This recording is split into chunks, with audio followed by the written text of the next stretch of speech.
It's Monday and time for you to get your weekly fix of Real Estate Board of Greater Vancouver real estate numbers, so stay tuned so that you can be in the know.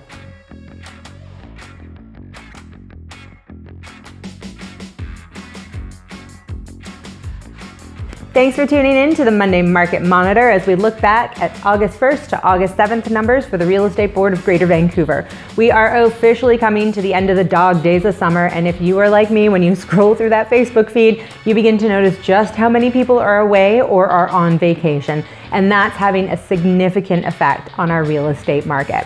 So this week, our new listings coming to the market are just a tad bit more than last week, actually. So up 18 units to 759. Nothing really exciting there, but what really caught my attention from this past week's numbers were the number of expired listings.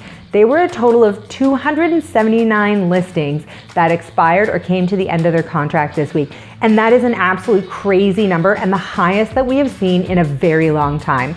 For perspective, 5 weeks ago, there were only 77 listings that expired. So there's been a marked increase in listings that have not been able to get a successful sale. And what will be interesting to see is what that number looks like as we finish off the summer and get into September when everyone's back from vacation and the kids are back in school. All right, moving on to price changes. Last week, there were 298 listings that got haircuts, which is not too far off the 328 from the week previous. And that tells me that people are still looking to sell those properties. But again, if I were advising clients right now, I would be saying, don't hit the market until the third week of September when the full buyer pool is back from vacation and your marketing can have the most significant impact on getting you a successful sale. But I sound like a broken record when I say this, so let's just move on. Finally, let's talk about the number of sales. As you guessed, the number of sales has dropped week over week, and it's the lowest number that we've seen this summer at 333 properties sold. Now, while that number is predictably lower than last week, what came as a shock to me was the number of properties that sold at or above list, because it increased.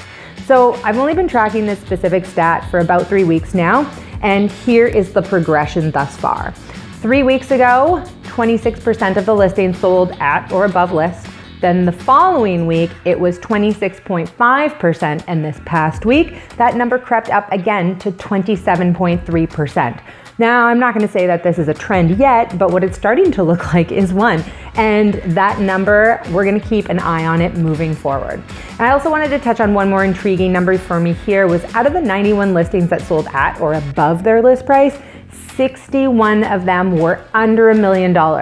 As I mentioned last week, and I will say it again, if you are looking to sell a property at this entry-level price point, you might be in luck for a really good sale. And that is, of course, if you have the right agent on your side. And now for those entry-level buyers, this means that the competition for what you're looking for is still intense if you are buying under $1 million. And you need an experienced agent on your side to ensure that your offer stands out above the rest.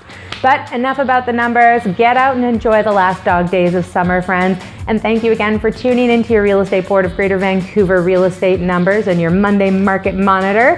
And we will see you in the next collective communique.